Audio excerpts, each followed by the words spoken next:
Hello दोस्तों, नमस्कार। इस वीडियो में हम ये सीखेंगे कि किसी भी इक्विपमेंट की रिलायबिलिटी या उसका रनिंग आवर हम कैसे इम्प्रूव कर सकते हैं। तो इसमें मैंने एक एग्जाम्पल लिया है बेल्ट कन्वेयर का। इसमें हमारा एक कंट्रोलर लगा हुआ है ZSS का। इसका एक प्रॉक्सी है जो पल्सेस सेंस करता है स्ट्राइकर का, और प्रॉक्सी का आउटपुट ये ZSS कंट्रोलर में लगा रहता है। और ZSS कंट्रोलर हमको ZSS का ये रिले पिकअप हो जाता है, रिले एनर्जाइज होता है, जिसका सिग्नल DCS या PLC में हम यूज करते हैं कि हमारी ड्राइव बराबर रनिंग में है। जब भी कुछ प्रॉब्लम आता है, कपलिंग फेल हो जाती है या बेल्ट स्लिप करता है, तो ZSS की ये पल्सेज नहीं आएंगी और ZSS कंट्रोलर आउटपुट सिग्नल नहीं देगा और मोटर को जो पावर जा रहा है वो ऑफ हो जाएगा। अब इस केस में रिलायबिलिटी के लिए हमने क्या किया, एक 2 वायर का प्रॉक्सी है जो 230 वोल्ट का है। उससे इसका कंट्रोलर का रिलायबिलिटी इम्प्रूव किया है। रात में एक प्रॉब्लम आ गया कि कंट्रोलर काम नहीं कर रहा था, सिंगल प्रॉक्सी हमारा लगा हुआ था। तो फिर एक आइडिया आया कि रात में प्रॉब्लम होता है किसी भी इलेक्ट्रीशियन को जाने में, चेंज करेंगे, स्पेयर है नहीं, तो कैसे हम अच्छा कर सकते हैं। उसके लिए एक आइडिया आया।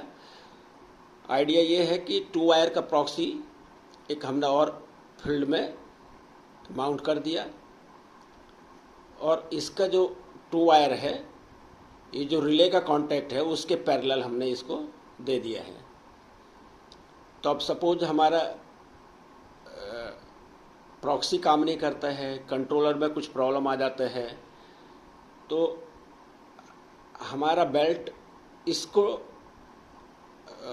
यानी 2 वायर का जो हमारा प्रॉक्सी है वो एज ए ZSS काम करेगा। और फिर हम जब भी शटडाउन मिलता है प्रिवेंटिव मेंटेनेंस में, हम अपने कंट्रोलर में रिप्लेस कर सकते हैं। जो भी कुछ प्रॉब्लम है प्रॉक्सी का है, प्रॉक्सी से जो केबल आता है वो डैमेज हो गया है, कुछ भी है, तो ये हम आसानी से कर सकते हैं। और इस तरह से बेल्ट हमारा कंटिन्यू चलता रहेगा। यही इसमें क्या है, ZSS controller and 2 wire proxy will improve reliability of belt. Combination of both can improve running hour of belt. Both act as a master and slave. ZSS controller will act as a master and 2 wire proxy will act as a slave. A single DI will support both of them. ये जो single DI हमारा DCS को जा रहा है, हम दोनों के ऊपर इस सिग्नल को, ये हमारा इम्प्रूवमेंट जो हम मॉडिफिकेशन किए हैं, ये सिंगल DI हमारा एक ही DI पर दोनों का सिग्नल जाएगा। तो ये अब एक छोटा सा प्रोग्राम हमको दोस्तों DCS में बनाना पड़ेगा, और उसका we can provide indication for master and slave, कि हमारा मास्टर मीन्स कंट्रोलर सर्किट में है या 2 वायर का प्रॉक्सी काम कर रहा है। वो एक सिंपल हम प्रोग्राम बना सकते हैं DCS में, ताकि उसको इंजीनियर या ऑपरेटर आसानी से देख भी सकता है और वो बता सकता है कि भाई आपका कंट्रोलर काम नहीं कर रहा है, आपका प्रॉक्सी काम कर रहा है, तो इस पर हम एक्शन ले सकते हैं। अब इसका DCS में लॉजिक कैसे है ये आप देख सकते हैं। ये एक एंड गेट है 2 इनपुट का। फर्स्ट इनपुट पर बेल्ट रनिंग का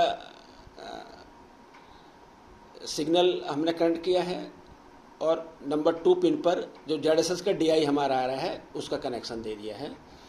और इसका आउटपुट, इसके लिए हमने 3 टी ऑफ किया है। एंड गेट का आउटपुट टी ऑफ 1, 2, 3 सभी के इनपुट में दे दिया है।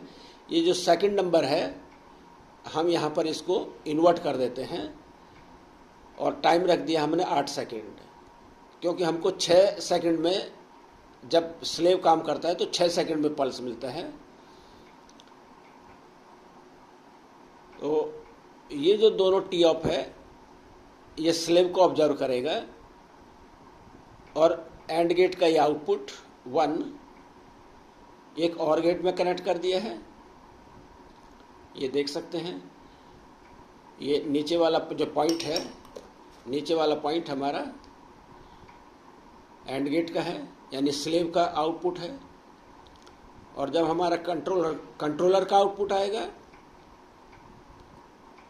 तो ये जो थर्ड वन टी ऑफ है ये सर्किट में आ जाएगा और इसका आउटपुट आप देख सकते हैं नंबर पिन पर 1 पर है और इसका आउटपुट जहां मोटकॉन में हम कनेक्शन करते हैं वहां पर दे सकते हैं।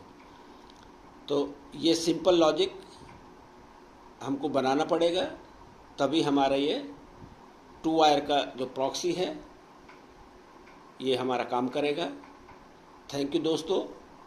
इस तरह से हम अपने इक्विपमेंट की, अपने बेल्ट कन्वेयर की, स्क्रू कन्वेयर की, रोटी एयरलॉक का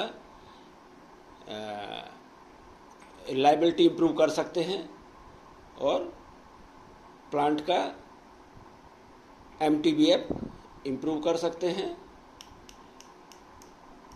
थैंक यू दोस्तों। ये वीडियो आपको पसंद आया तो प्लीज़ इसको लाइक कीजिए, शेयर कीजिए और अपने दोस्तों को भी ये आइडिया शेयर कीजिए ताकि उनका भी नॉलेज, उनका भी स्किल इम्प्रूव हो सके। थैंक यू दोस्तों।